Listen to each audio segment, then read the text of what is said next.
Hey, welcome back to Recently Played. Today I'll be giving you my honest thoughts, feelings, and opinions on Maze by Chelmico. Let's get into it. Just a note on the name of this album. For a while I've been calling it Maze, but I recently learned that it should be Maze, which is the Japanese word meaning to mix. So I'm going to stick with that. Please someone correct me if I'm wrong. So before I get into it, let me say that I think this album is great and it's a very well-deserved accomplishment. But to start, who is Chelmico? If you're unfamiliar, Chelmico is the project of Tokyo rappers Mamiko Suzuki and Rachel Wadashiga. They famously met in a McDonald's in 2014 and bonded over some of their favorite music.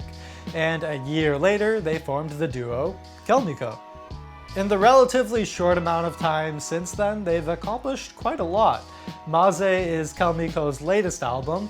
It's their third full-length major label album, and apart from that, they have a self-titled LP released in 2016 and an EP released in 2017. Let me tell you about my personal experience listening to Chelmico and what I like about them.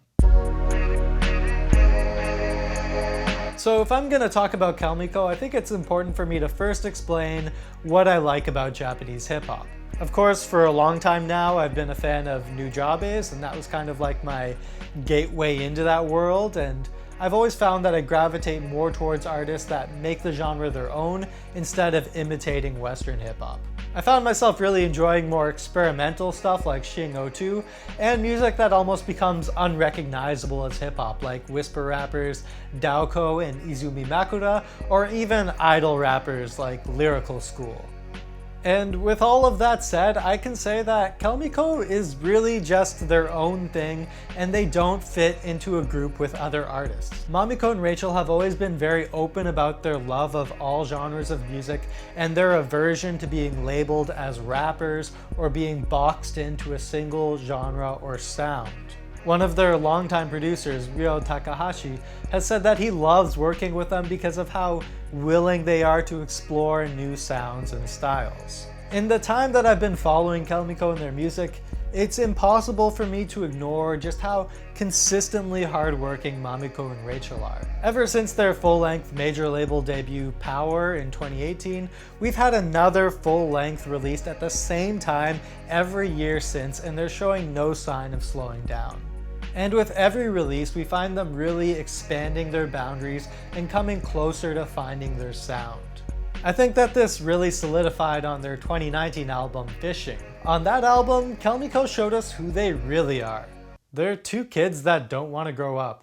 What I love about listening to their music is you can really hear the friendship between these two, and it feels like they're letting you in on all of their silly inside jokes. I can tell that they simply love making music with each other, and there's nothing else in the world that they'd rather be doing. They are so full of personality, and it is definitely reflected in their music. That is what makes Chelmico interesting and unique. I'm finding that I'm saying this about a lot of my favorite artists, and I think it certainly also applies to Chelmico. I love artists that can just be themselves regardless of what's trending. For example, there's a track called Beer Bear on their album Fishing, which is about an alcoholic bear that parties in the forest with other animals, and it literally sounds like it was made for young children. So much so that the YouTube algorithm puts other children's music in the recommended section for this video. It's such a strange choice for a track to put on your album, but I kind of respect how committed they are to their own absurdity. Chelmico have this childlike playfulness in their music that is impossible to ignore, and their execution is totally natural and effortless. So I mentioned that I was a fan of 2019's Fishing, and I was quite interested in seeing where 2020 would take Chelmico. Well, back in January, I was very happy to hear them start off the year with a big win. Let's talk about the first single released off of Maze, Easy Breezy. Easy Breezy was the victory that Chelmico really deserved. It's got this bright and fun production that sounds totally right for Chelmico's sound. I love the sound of the guitar riffing through the track. It kind of reminds me of some late 90s, early 2000s electronic music, maybe a little reminiscent of something Fatboy Slim would make around that time. The song was first commissioned for the anime series Keep Your Hands Off Eizouken, which is a story about a group of young, aspiring anime filmmakers that live in a mildly surreal fantasy universe. Apparently, the only direction they were given from director Masaaki Yuasa was to make the song fast. And Chelmico did that, and they did a lot more as well. Mamiko and Rachel seem to have a lot in common with the show's protagonist, who is a quirky outsider determined to make her crazy ideas a reality. The lyrics of Easy Breezy loosely describe Chelmico's journey to success from humble beginnings, expressing their commitment to pursuing a world of endless possibilities.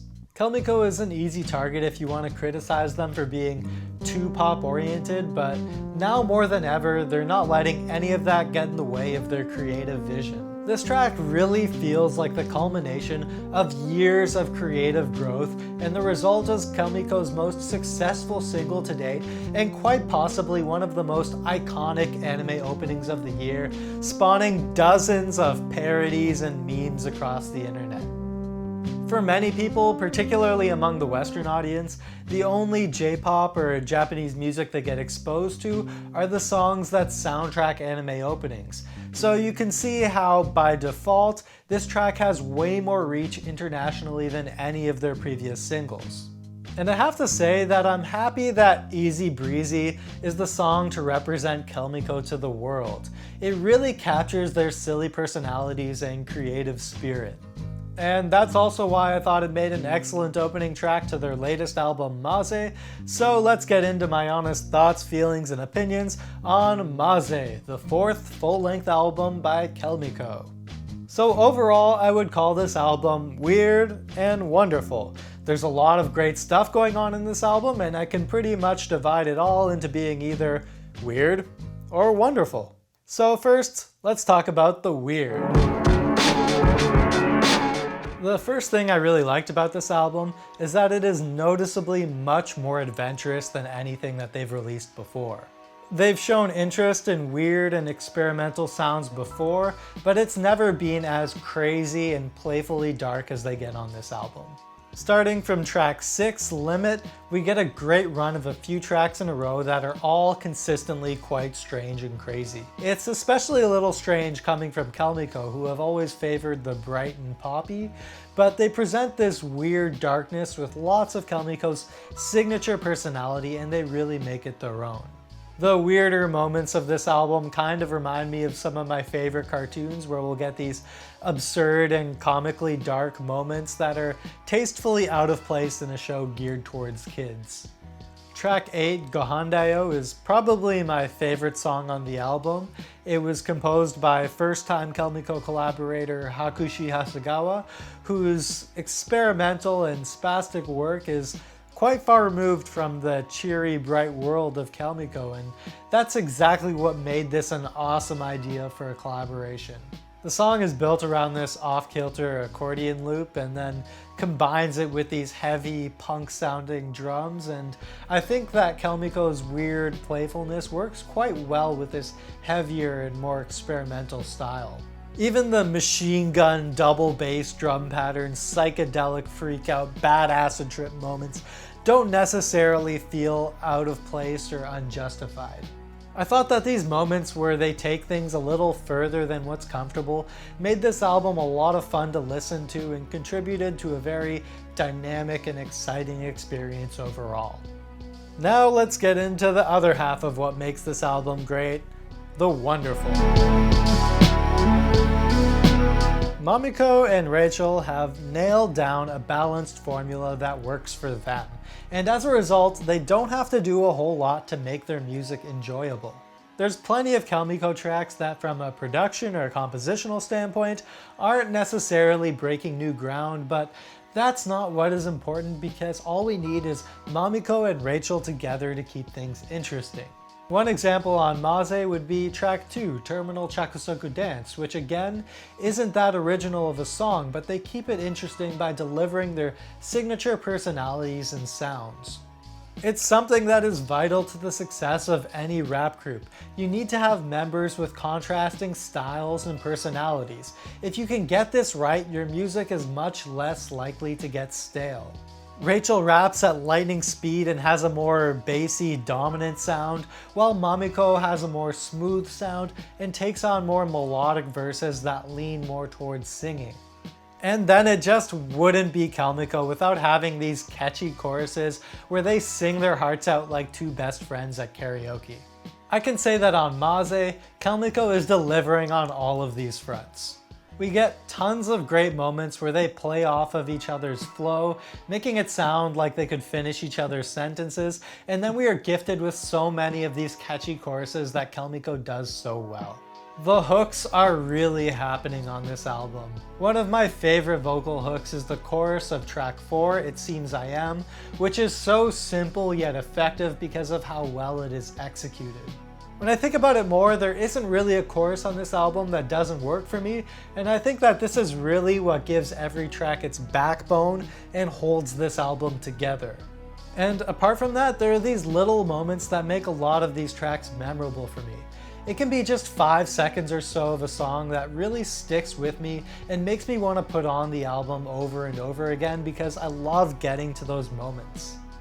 Again, in track 4, It Seems I Am, there's a bridge section where we get this quite rhythmically ambitious verse from Mamiko. She's firing off words at a rapid pace, totally unafraid of accenting the offbeats, and then she breaks out of it with this great singing line, and I just love that whole section. I think it's super cool and I look forward to hearing it every time. And there's other smaller, less spectacular moments throughout the album that go a long way in displaying Chelmico's personality. In track 9, Premium Summer Mansion, in the first verse they do this call and response with a group of children, and yes, it's maybe a little strange and unneeded, but it's also fun and quirky, and I really started to appreciate this kind of attention to detail. Sometimes it's just nice to have these little moments that put a smile on my face every time they go by. And now I want to talk about something that makes this album wonderful that has become essential to every Chelmico release. What I'm referring to is the dance pop banger, track 10, Disco, Bad Dance Doesn't Matter. Chelmico have always done these kinds of tracks very well. Given how they embrace the bright and poppy side of hip-hop, it just makes sense that they can make some quality, feel-good 90s-esque dance tracks. Previous tracks, Labyrinth 97, Love Is Over, and of course So Can Beat Your Rap, are all examples of these great, catchy, fun, and lighthearted pop singles, and I am happy to hear another one. The way it's placed on the album is quite well thought out as well. Disco comes after 4 straight tracks of weirder, more experimental music, and it serves as a really nice release of all of that tension. The first few seconds of the track kind of feel like a nice exhale after some moments on previous tracks that could feel a little overwhelming. And yeah, I definitely enjoy the positive vibe of the track. It emanates this thankfulness and love for music and all of their collaborators who have helped them achieve their goals. It's a celebration that feels totally justified, and I can say that this celebratory and thankful vibe continues right through until the last 3 tracks of the album. Track 11, Energy, has more of this Earth, Wind & Fire disco kind of vibe that makes you want to go, yeah, we did it, now it's party time. But now I do have to mention that the one track on this album that doesn't really work for me would have to be track 12, Milk, which I find to be just a little uninspired. It's a sweet and heartfelt acoustic ballad produced by their longtime collaborator, Mike Neko Homeless, and even though the track isn't really for me, much like their 2019 track Beer Bear, I kind of enjoy hearing them go for these tracks that other hip-hop groups wouldn't touch. And yes, Mamiko Suzuki is always finding ways to incorporate singing into her rapping, so sure, it is nice to just hear her straight up sing on a ballad. But with all of that said, Milk for me is a skip, and I think that it is just a little too out of place on an album where every track apart from it has this alternative or quirky edge. And finally, the last track of the album, Green, once again leaves us with the theme of Mamiko and Rachel's unwavering friendship. I thought that the closing track, Bye, from their last album, Fishing, accomplished this quite effectively as well. They just sound so thankful to have met each other and to be able to make music together, looking forward to another year doing what they love. let's do some final thoughts. Well, it's been a great half-decade of Chelmico. I like how the project initially started as something fun and organic, and it doesn't seem to have drifted at all from that foundation. If anything, I think that Chelmico sound more confident and more themselves with every release. They managed to surprise me and outdo themselves with every successive album. To be honest, I didn't think that they would be able to top 2019's Fishing, but I am happy to say that Maze is Chelmico's best album to date. If you have never heard or listened to them before, I think that it is an excellent starting point. While it can be argued that they can be a little gimmicky at times, I am not tired of Mamiko and Rachel at all. I think that this year all of their hard work really paid off with a globally successful single and a solid full length. However much they've grown in popularity is well deserved. These two just keep getting better, which is why I'm looking forward to more Chelmico in 2021. I give Maze by Chelmico an 8.5 out of 10. And there we go, those are my honest thoughts, feelings, and opinions on Maze by Chelmico. Go listen to it, I think it's great. Don't forget to like and subscribe, and I'll see you next time. I can say that on May...